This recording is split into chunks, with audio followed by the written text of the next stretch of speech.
Bonsoir à toutes, bonsoir à tous. Eh bien, cette émission Radar 163, intitulée Cycle et sous-titrée Évolution versus Révolution, c'est un bis repetita, c'est-à-dire que nous l'avons faite en direct le premier jeudi de février 2025, donc c'était le 6 février dernier, jeudi dernier, et malheureusement, l'application Streamlab, visiblement, n'a sauvegardé que le premier quart de l'émission, et donc à 16 minutes 15, on a été coupé, mais par contre, on n'a pas été averti que notre diffusion était stoppée, donc je vais reprendre la totalité de cette émission et l'enregistrer, mais bon, cette fois-ci, c'est pas du direct, c'est de la conserve. Je n'aurai pas non plus l'intervention de Pierre Merechkovski, enfin, qui était intéressante, mais qui fera l'objet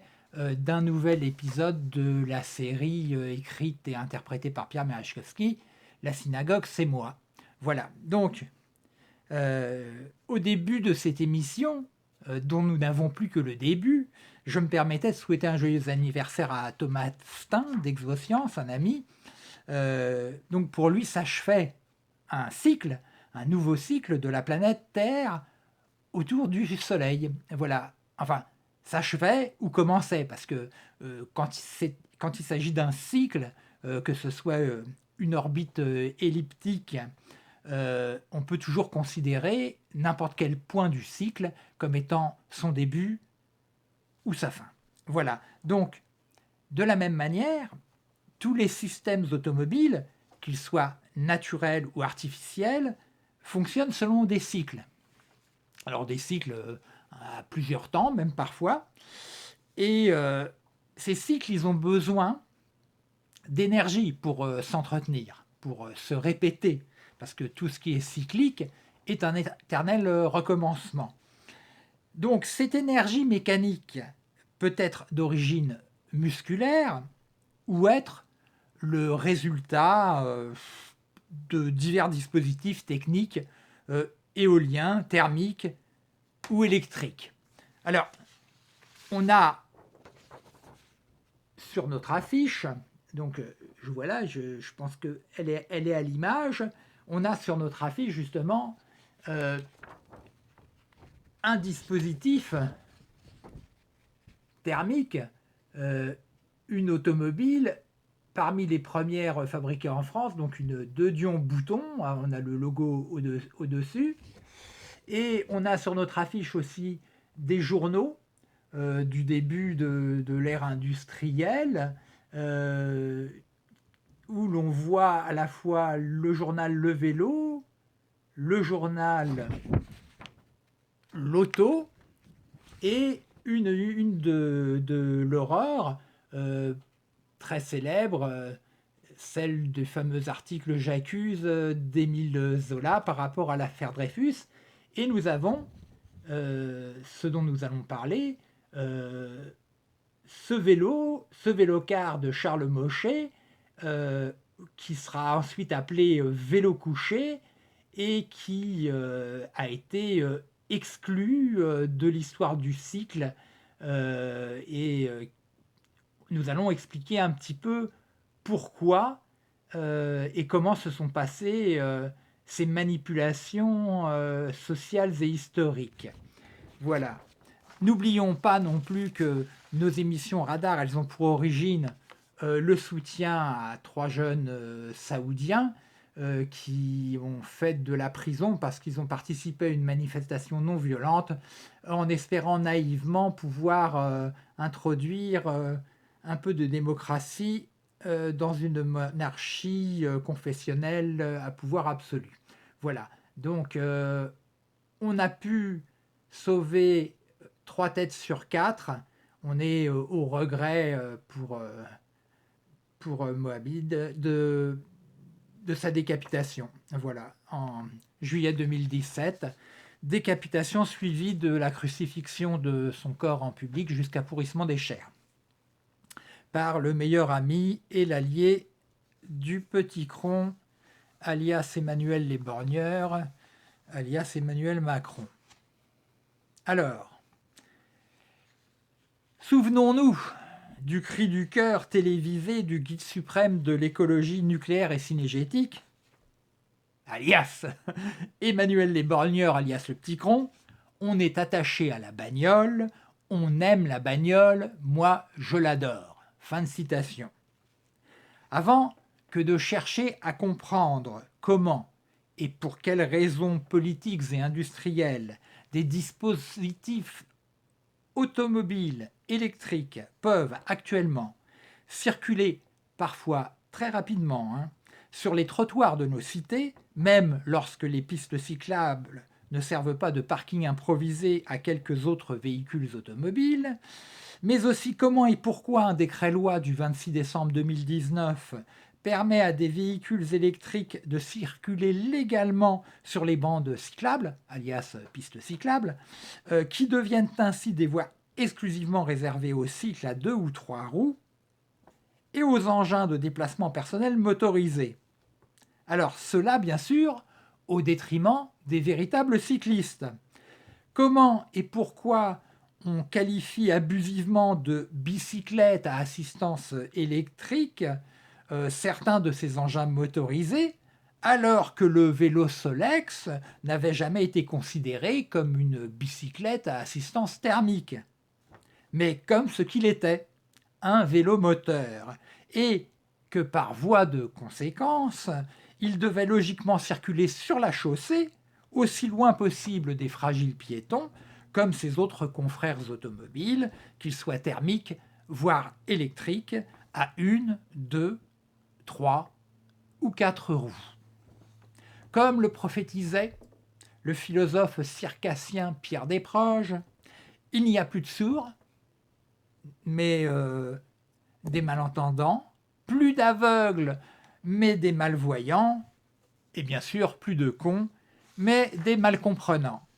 Et dorénavant, il n'y a pas de monoroues, de trottinettes, voire de vélomoteurs électriques, mais uniquement de nouveaux dangers pour tous les piétons. Il ne nous reste plus qu'à faire trottoir commun avec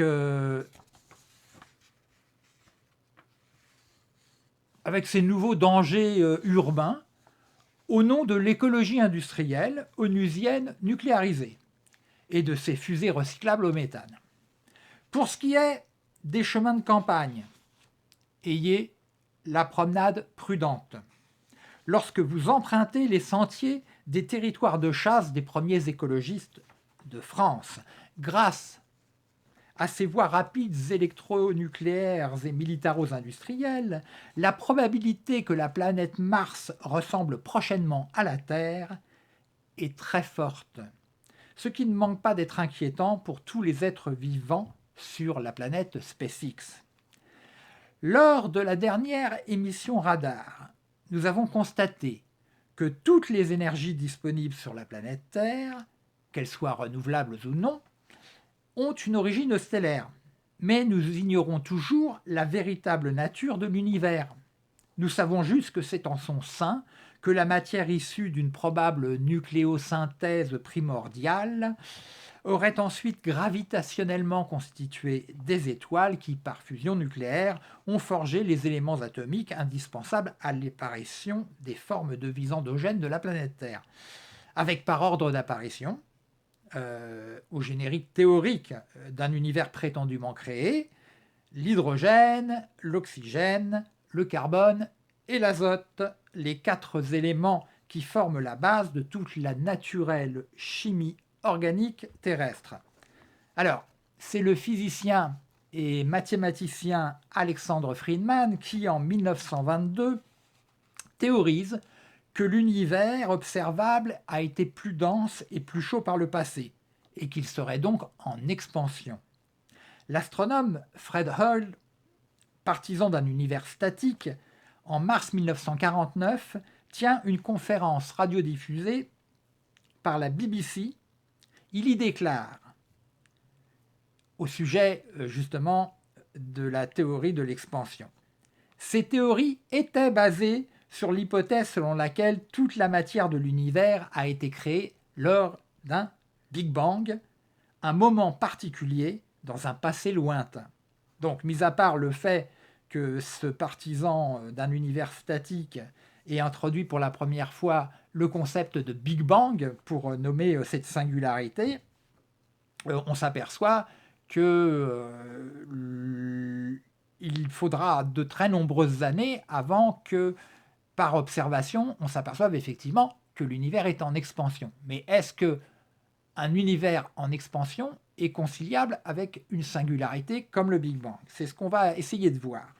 En 1951, le souverain pontife Pierre XII prononce un discours à l'Académie pontificale des sciences intitulé Les preuves de l'existence de Dieu à la lumière de la science actuelle de la nature. Alors, l'Église catholique, apostolique et romaine, qui, en moins de 6 années, avait déjà exfiltré de manière compassionnelle de nombreux nazis, saute officiellement à pieds joints sur l'hypothèse du Big Bang, qui a pour elle l'avantage de donner un crédit scientifique à la genèse biblique.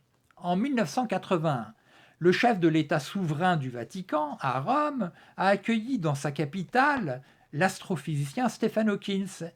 Il lui aurait dit, nous sommes bien d'accord, ce qui s'est passé à partir du Big Bang, c'est vous. Ce qui s'est passé avant, c'est nous. Manque de peau, l'ex-agent d'influence de la CIA en Pologne, qui sera canonisé le 27 avril 2014, ignorait que l'astrophysicien Stephen Hawking décéderait sans jamais abjurer son athéisme, le 14 mars 2018, laissant son ex-collègue physicien Roger Penrose travailler tout seul à sa théorie de la cosmologie cyclique conforme. Alors, la cosmologie cyclique conforme est une théorie qui tient compte des derniers travaux scientifiques de Stephen Hawking au sujet de l'évaporation des trous noirs, le fameux rayonnement de Hawking, mais aussi de l'entropie inhérente à la deuxième loi, ou principe de la thermodynamique, alias loi de Carnot. Alors, loi de Carnot, le physicien Sadi Carnot, qui avait publié en 1824 Réflexion sur la puissance motrice du feu et sur la machine propre à développer cette puissance. Alors, si on devait résumer cette deuxième loi ou ce deuxième principe de la thermodynamique, on pourrait dire qu'il est impossible de réaliser une machine thermique décrivant un cycle qui transformerait une certaine quantité de chaleur en la même quantité de travail. Donc ça veut dire que le rendement à 100% est impossible de par l'entropie. Alors c'est de cette intrinsèque entropie physique qu'émerge l'orientation de la flèche du temps, ainsi que toutes les ridicules vidéos YouTube sur des machines à mouvement prétendument perpétuel. Voilà une des raisons pour lesquelles nous avons parfois des souvenirs du passé, mais jamais du futur. Phénomène physique qui fait, depuis 1976, les choux gras de la Française des Jeux. Alors, dans le cadre de la théorie de la cosmologie cyclique conforme, la singularité originelle, le fameux Big Bang, n'en serait plus une. Notre univers est expérimentalement plus dense hier qu'aujourd'hui, de la même manière qu'un verre en cristal contient plus facilement de l'eau lorsqu'il est posé sur une table qu'après avoir chuté de cette même table. D'après la théorie de la cosmologie cyclique conforme, l'actuel cosmos, dans son état final d'évaporation, donc d'entropie maximum, serait mathématiquement conforme au niveau topologique à ce qu'il était à l'origine. Ce cycle cosmique théorique extrêmement long, Roger Penrose l'appelle éon. Cette éternelle succession d'éons permet de concilier un univers dynamique en expansion, grâce à une succession ininterrompue d'univers où ce qui est sa propre cause, comme l'avait supputé quelques siècles plus tôt le philosophe Benedictus Spinoza.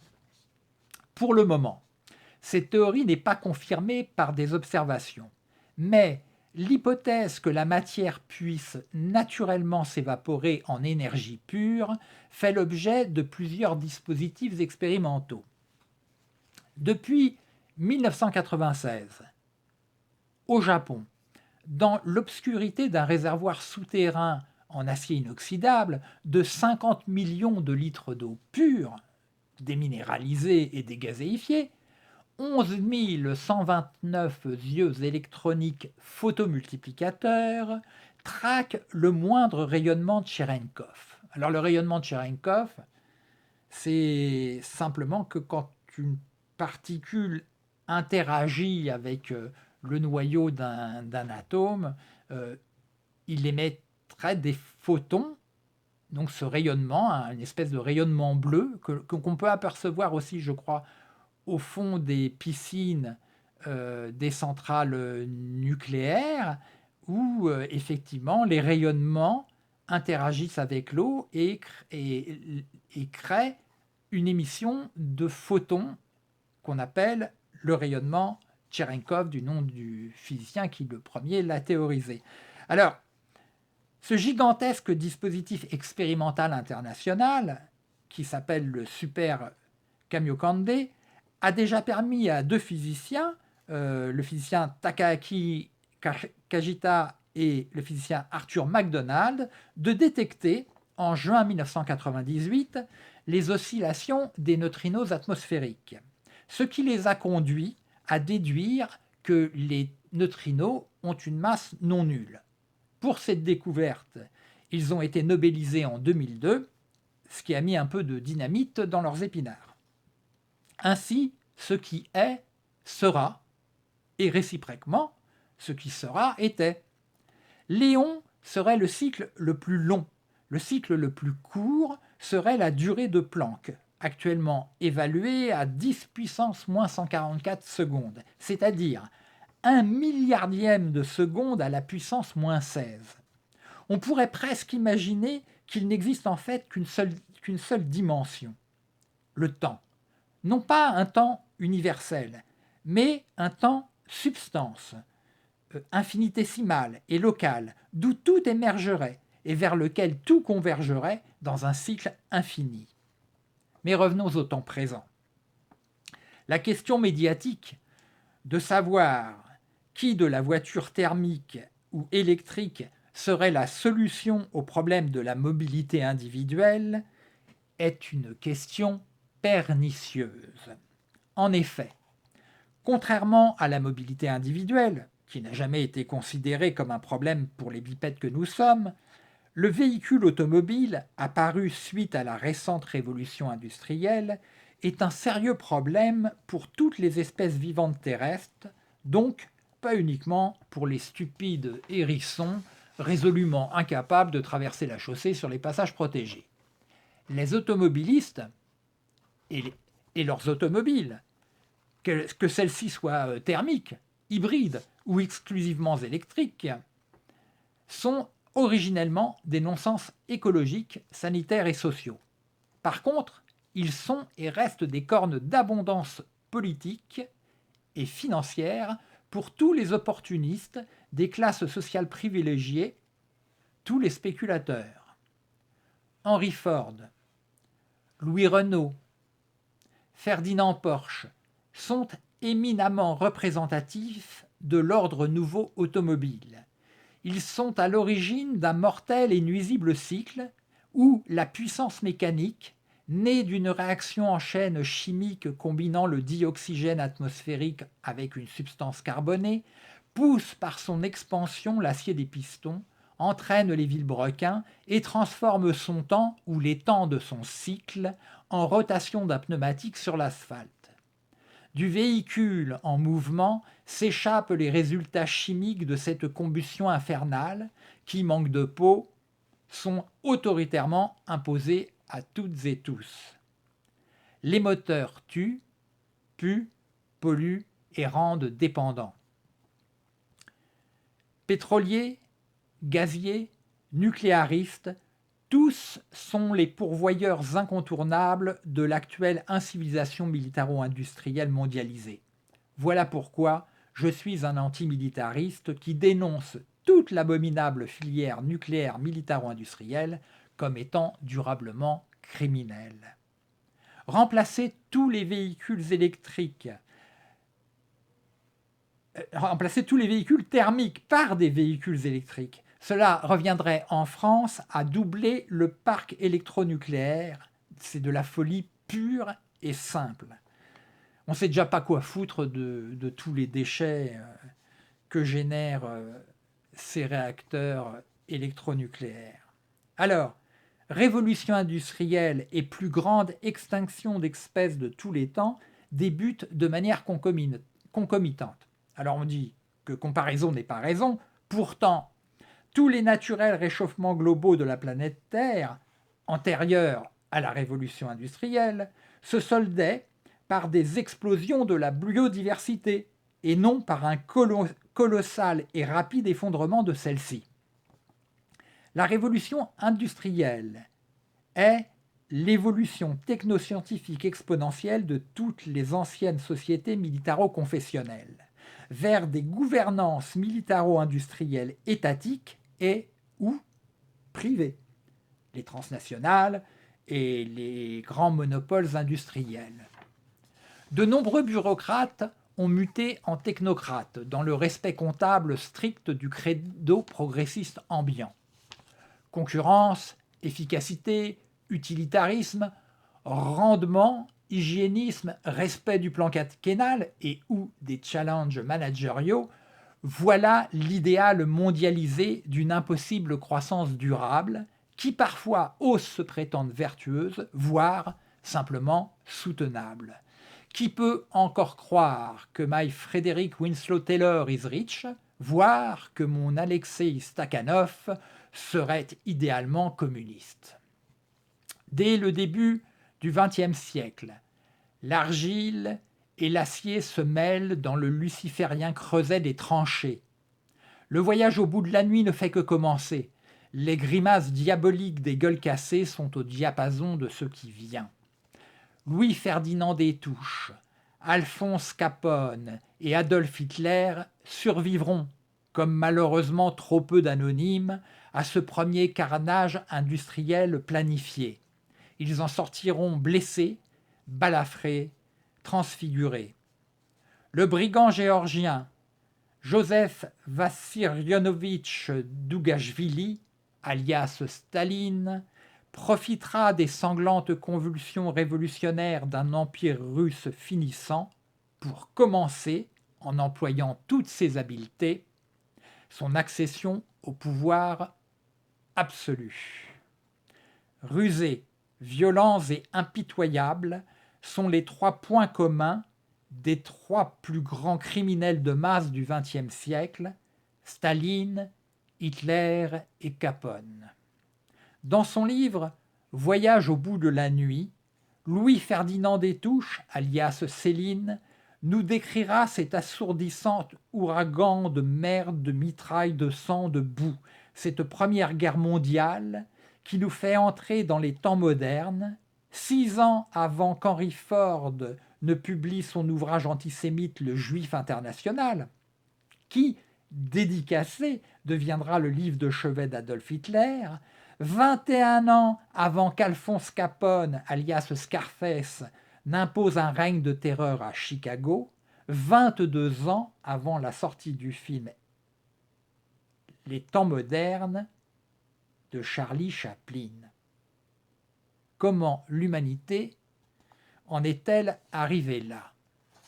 En partie grâce à l'esprit cocardier et militariste né au sein d'une république française devenue empire colonial, tout en restant fille aînée de l'Église catholique, apostolique et romaine. Je vous parlerai peu de l'affaire Dreyfus, si ce n'est pour vous dire qu'il s'agit pour moi de la partie émergée de l'iceberg antisémite français et qu'elle fait pont entre le 19e et le 20e siècle. S'il y a affaire, c'est uniquement parce que la bourgeoisie militariste de gauche va s'opposer sur le tard à la bourgeoisie militariste de droite, car avant d'être juif, Alfred Dreyfus est, pour la droite comme pour la gauche, un gradé de l'armée française ayant trahi la patrie. Le capitaine Dreyfus sera en définitive blanchi de l'accusation de trahison portée contre lui. après 12 longues années de mise au pilori, assorties de 5 années au bagne de l'île du Diable, île au large de la colonie française d'Amérique du Sud, qui était la Guyane française, même si, aujourd'hui, il faut parler, selon les dispositions de la Constitution française, de collectivité territoriale de Guyane. C'est de cette terre américaine que sont tirés vers l'Est les fusées Ariane de la gouvernance intergouvernementale de l'Union européenne et avant l'invasion de l'Ukraine par la Fédération de Russie, les fusées russes. Alors, afin de bénéficier bien sûr de la vitesse de rotation de la Terre, rotation à l'origine du cycle jour-nuit, vitesse qui est la plus grande à l'équateur et va en décroissant jusqu'à être nulle au pôle géographique, là où le cycle jour-nuit est semestriel. S'il avait été civil, français, et également présenté par la presse en tant que traître juif à la solde de l'Allemagne, je pense qu'il aurait été guillotiné sans que cela ne devienne une affaire d'État au sein de la Troisième République française, et sans que la gauche militariste française, non exempte d'antisémitisme, ne vienne à son secours in extremis, après que la famille Dreyfus ait enquêté durant plusieurs années au sujet de l'injustice expéditive dont était victime Alfred. Alors, pourquoi donc vous parlez de l'affaire Dreyfus dans le cadre d'une émission Radar dont le titre est « Cycle » ? Parce qu'il y a des cycles sociaux. Et oui, les cycles sociaux, ça existe. Comme la mode et accessoirement aussi le racisme. Voilà. Le racisme correspond aussi à des cycles, un petit peu comme le retour des élections. Voilà. Donc, il ne faut pas oublier que la mode, les politiques, l'idéologie, tout ça, ce sont des affaires humaines et sociales qui correspondent aussi à des cycles, même si ce sont des cycles noirs. Voilà.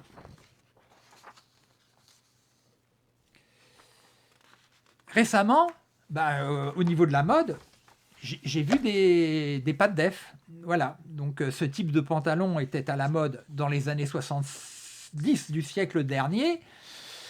Voilà. Donc, ce qui n'est pas la mode aujourd'hui, le sera demain et réciproquement. Alors, les antisémites d'hier sont toujours militaristes.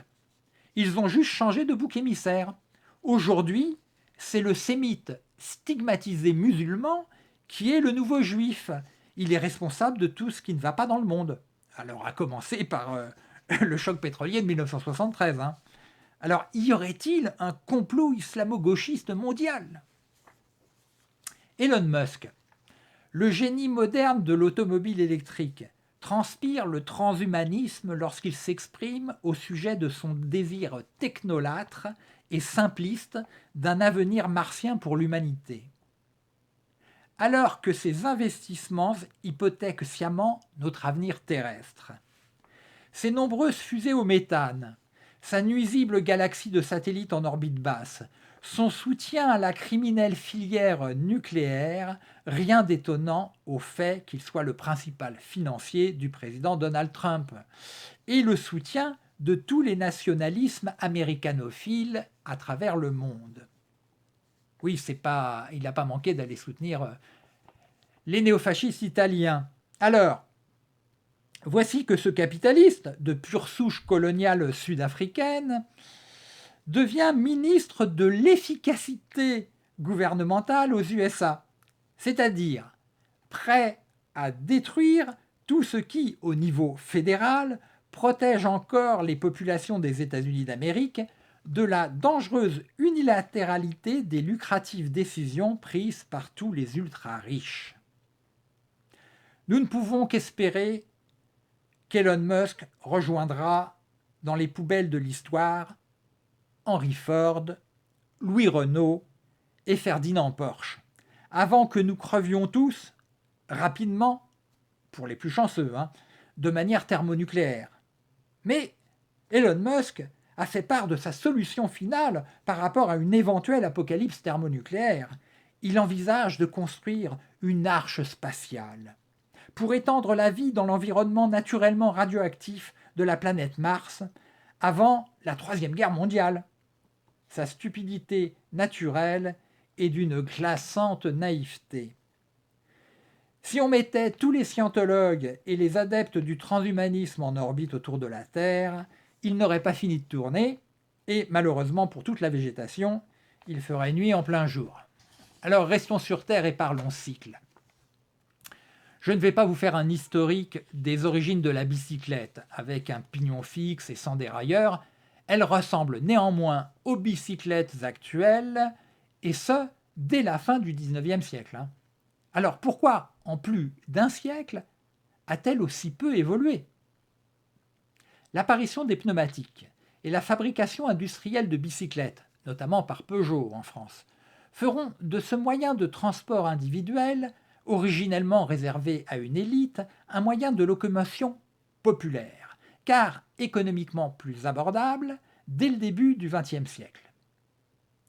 Et dès le début du XXe siècle, un journal à grand tirage, comme l'étaient tous les journaux avant l'apparition des premières stations publiques de radiophonie, dans les années 20 et 30 du siècle dernier, eh bien, un de ces journaux était très populaire. Ce journal, c'était Le Vélo. Le premier numéro de ce journal est paru le 1er décembre 1892. Ce journal accompagnait les débuts prometteurs d'une véritable révolution des mœurs, avec la démocratisation du voyage sur des machines à propulsion musculaire.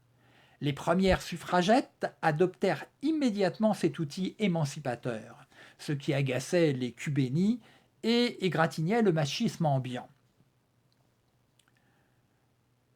Ce journal, dédié au sport, ne cachait pas son soutien aux capitaines dégradés. Alors c'est là où on voit le lien avec l'affaire Dreyfus. Donc le vélo soutenait Alfred Dreyfus, et cela déplaisait fortement à l'aristocrate français Jules Albert de Dion, qui était fabricant d'automobiles. On l'a vu là sur l'affiche au début de l'émission. Donc voilà, on a ici une de Dion Bouton qui était fabriquée, voilà, par un aristocrate antisémite. Enfin, je crois que c'est un peu un trait commun de tous les fabricants automobiles. Alors, il faisait ça bien avant que l'antisémite Henry Ford ne sorte son fameux modèle T.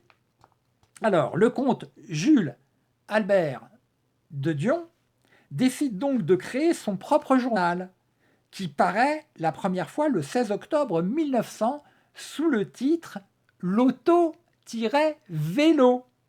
afin de pouvoir faire la promotion nationaliste des thèses réactionnaires, sexistes et racistes de tous les anti-dreyfusards, tout en exploitant le créneau de l'information sportive, mais aussi, et par la même occasion, affirmer que l'avenir sera automobile plutôt que vélocipédique. Manque de pot d'échappement, en 1903, le directeur républicain de gauche militariste du journal Le Vélo ne l'entend pas du tout de cette oreille, et il colle un procès à l'aristocrate pour concurrence déloyale. Monsieur le comte Jules Albert de Dion est contraint judiciairement de rebaptiser son journal L'Auto. Exit Le Vélo, L'Auto. Le journal Le Vélo, à l'époque, il sponsorise toutes les compétitions populaires dédiées aux bicyclettes. Le Paris-Brest-Paris, le Bordeaux-Paris. Qu'à cela ne tienne, le revanchard aristocrate va mettre le poids de sa fortune dans la balance commerciale du sport-spectacle naissant en engageant le journaliste Henri Desgranges. Et c'est sur les conseils de ce journaliste que va être créé en 1903 le Tour de France et sa fameuse caravane automobile dont le journal L'Auto va bien sûr avoir l'exclusivité éditoriale. Le journal L'Auto, exclusivité éditoriale, le Tour de France, mais c'est des vélos, mais enfin, bon, coup dur et fatal pour le journal Le Vélo qui cesse ses activités fin 1904. Ce torpillage médiatique et financier aura d'autres rebondissements dans l'histoire des cycles à propulsion musculaire, qui n'ont pas encore atteint les performances que promettent les prochaines évolutions techniques. Alors parlons de ces prochaines évolutions techniques. Charles Mochet est né le 30 mars 1880. Il avait donc 12 ans lors de l'apparition du premier numéro du journal sportif Le Vélo. Il se passionne pour les engins automobiles. En 1924, il fait de sa passion son activité principale en ouvrant une usine de voiturettes dans les Hauts-de-Seine à Puteaux. À la demande de sa femme, qui a peur que son fils se blesse en apprenant à faire de la bicyclette, il fabrique pour son fils un vélo quadricycle. Et en fabriquant ce vélo quadricycle, il s'aperçoit que la position de pédalage en appui dos rend la propulsion musculaire des jambes beaucoup plus efficace.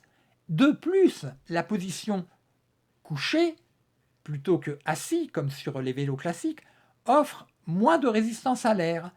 C'est ainsi qu'il devient l'inventeur d'un tout nouveau type de véhicule à propulsion humaine. Véhicule à propulsion humaine, donc c'est ce qu'on appelle les VPH, véhicules à propulsion humaine. Alors qu'il appellera, lui, tout d'abord, vélocar. Alors, vélocar, que je vous montre un petit peu à quoi ça ressemble. Donc là, on voit une personne dans un vélocar Charles Mochet. Et donc on voit qu'on peut faire du vélo, mais à l'abri de la pluie. Et puis surtout, une personne normale atteint facilement des vitesses entre 20 et 40 km/h. Et puis dans les descentes, je pense même qu'il vaut mieux changer les freins à tambour pour des freins à disque parce qu'on peut aller jusqu'à 80 et plus dans ce type de véhicule. Donc là, c'est un véhicule Guy Mochet et c'est un vélocar. Voilà, le vélocar, c'est un vélo avec 4 roues. Alors, ce n'est qu'ensuite, après avoir fabriqué son vélocar, qu'il va fabriquer sa première version bicycle de son vélocar. Donc, ça s'appellera toujours un vélocar, mais ils seront connus plus tard sous le nom générique de vélo couché. Et donc, voilà, je vais vous montrer un petit encart publicitaire de l'époque pour le vélocar Guy Mochet. Et donc c'est un véhicule qui plus tard sera appelé vélo couché. Donc on va parler un petit peu de ces vélos couchés. Donc ces machines, ces fameux vélos couchés, donc ces bicycles couchés imaginés et fabriqués par Charles Mochet, elles vont immédiatement remporter toutes les grandes épreuves cyclistes. Et donc des petits champions régionaux vont mettre des dizaines de minutes, quand c'est pas des heures, dans le nez à des champions cyclistes, à la fois sur les 6 jours de Paris, sur le Tour de France. De quoi inquiéter très sérieusement tous les fabricants de véhicules à moteur, de pneumatiques et surtout les industriels du pétrole. Alors, à l'époque, toutes les usines qui fabriquent des automobiles fabriquent aussi des vélos. J'avais cité le cas par exemple de Peugeot. Alors, elles sont les sponsors majoritaires de toutes les épreuves cyclistes. Alors, si le public se met à préférer le vélo à l'auto, un juteux pactole carboné va leur passer sous le nez. Eh oui, qu'à cela ne tienne, ils saisissent l'Union cycliste internationale, l'UCI, et obtiennent le 3 février 1934, c'est d'ailleurs 2 ans avant le Front populaire et je dirais l'emploi du vélo par beaucoup de salariés pour leur premier congé payé. Et donc ils obtiennent le 3 février 1934 qu'une commission de l'UCI, donc de l'Union cycliste internationale, déclare que les vélos couchés ne peuvent pas participer et ne sont pas acceptables pour les courses. Bah oui, ils sont tellement performants qu'on ne peut quand même pas les faire courir. Sinon, il faudrait faire des courses de vélo couché et à partir de là, peut-être que la caravane automobile aurait beaucoup plus de difficultés à suivre à l'époque. Donc voilà, et puis ça donnerait un très mauvais exemple, tu vois. Donc cette commission, elle va plus loin. De manière rétroactive, elle retire son titre du record de l'heure à Francis Ford. Eh bien oui, Francis Ford avait pulvérisé le record de l'heure sur un vélo couché Charles Mochet. Donc tous les vélos couchés sont définitivement interdits dans les compétitions de l'Union cycliste internationale. Et alors là, à ce sujet, vous pouvez aller et taper, on est sur le monde d'Internet, Union cycliste internationale, et vous apercevrez que depuis 1934, par règlement, donc de manière bureaucratique, ils ont établi que le vélo devait avoir son pédalier, la verticale à peu près de la selle. Voilà. Donc ils ont figé l'évolution technique des véhicules à propulsion humaine à deux roues en disant le vélo c'est ça et ce n'est pas autre chose. Voilà. Donc je trouve ça assez fort de café, surtout quand on sait que c'est fait par les tenants de l'industrie automobile.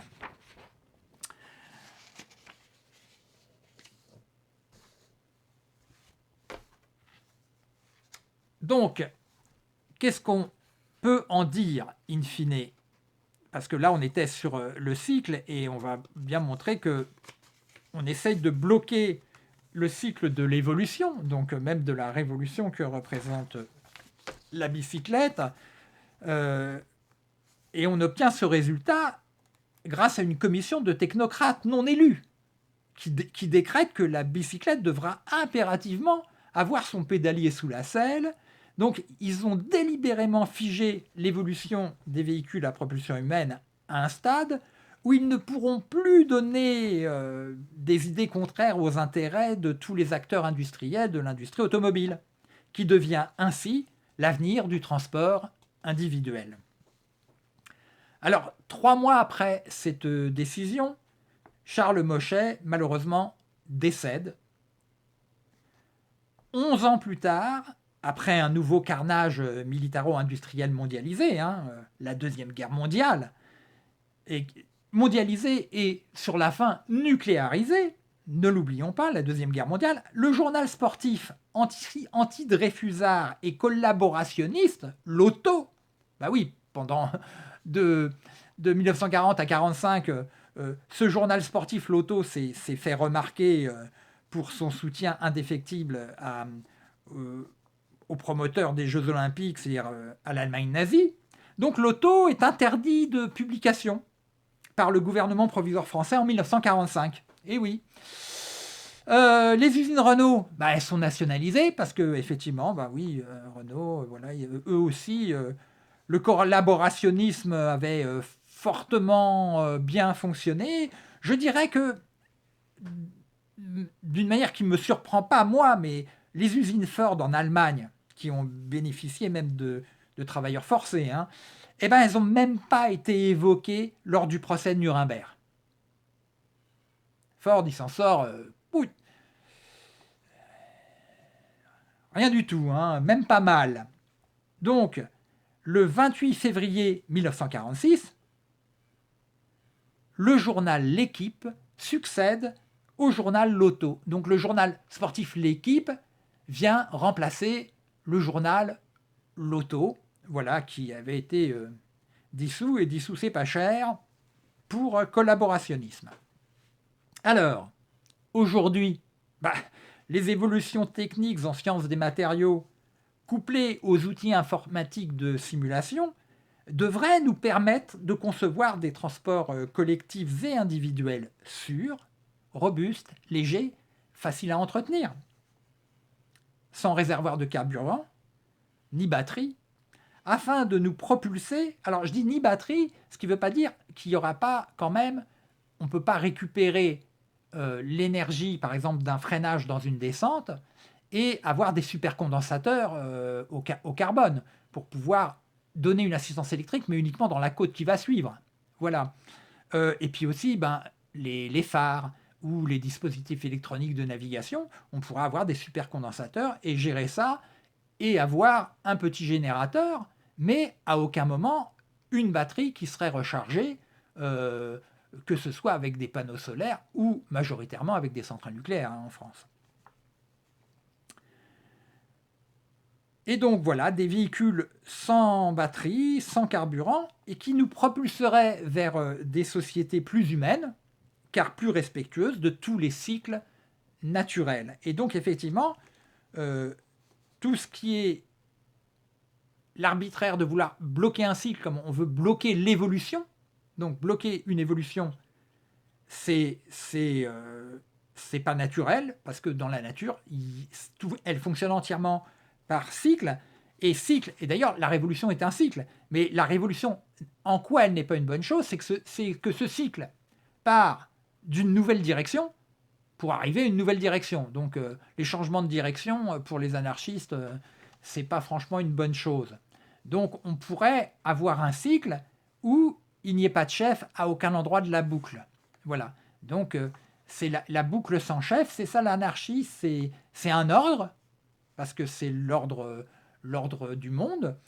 Mais les chefs, donc pour moi, ne font pas partie de l'ordre du monde. Les chefs font partie d'un stade de l'évolution des animaux sociaux qui, s'il n'est pas dépassé, pourrait effectivement constituer le grand filtre. Voilà. Moins de pollution, moins de maladies cardiovasculaires, parce que je suis désolé, si les moteurs étaient réservés aux personnes handicapées ou aux personnes âgées et au secours, eh bien, on aurait une population en meilleure santé cardiovasculaire. Hein. Et surtout, ben, l'automobile, ça représente beaucoup de surtravail, beaucoup de profit, et donc moins de travail, c'est plus de vie, plus de temps pour les parents pour être avec leurs enfants et pour se retrouver, pour vivre, du temps pour vivre. Voilà, ça on n'a qu'une vie sur cette terre, autant en profiter et ne pas la dépenser à travailler comme des malades, alors que la productivité n'a jamais cessé d'augmenter depuis le début de la révolution industrielle. Euh, et pourtant, la journée de travail, elle a passé de 12 heures à 8 heures, à 8 heures légales, euh, alors qu'il y a beaucoup de travailleurs qui travaillent plus de 8 heures. C'est culotté, et puis surtout, repousser l'âge de la retraite, c'est carrément dégueulasse. C'est assez infect. Mais bon, c'est ce que demandent les industriels, parce que les mondes industriels sont des mondes où l'économique passe avant le sanitaire et le social. On l'a bien vu pendant la crise de la Covid-19. Bon, bah, je vais vous donner rendez-vous au premier jeudi du mois de mars, qui sera le jeudi 6 mars 2025, en espérant que cette fois-ci, notre émission à l'étincelle ne sera pas coupée en cours et que je ne serai pas obligé de faire un bis repetita, comme j'ai fait ce soir tout seul. Et je regrette parce que, bon, il n'y a pas Fabrice David, il n'y a pas Bruno Coelho, bon, il n'y a pas mon ami Marc, il n'y a pas Pierre Merechkowski, donc, et puis il n'y a pas toute l'ambiance du café, et puis le côté sans filet du direct que moi j'aime beaucoup, parce que de plus en plus on a des produits, notamment sur les réseaux sociaux, sur les plateformes comme YouTube, qui sont complètement montés, travaillés, découpés, ce qui fait que on perd le naturel, et puis aussi il y a l'erreur, il y a la façon de dire, de se reprendre. Voilà, donc bah, je réitère mes excuses à toutes les personnes qui en direct se sont retrouvées le bec dans l'eau à partir de 16 minutes 15. Voilà, donc, et puis aussi vous pouvez venir au Café L'Étincelle hein, de 19h à 20h le 6 mars 2025 pour notre 164e émission Radar. Eh bien, je vous dis, ben oui, là, on va commencer à être en début de soirée, mais je vous dis quand même bonsoir à toutes et à tous, et au mois prochain.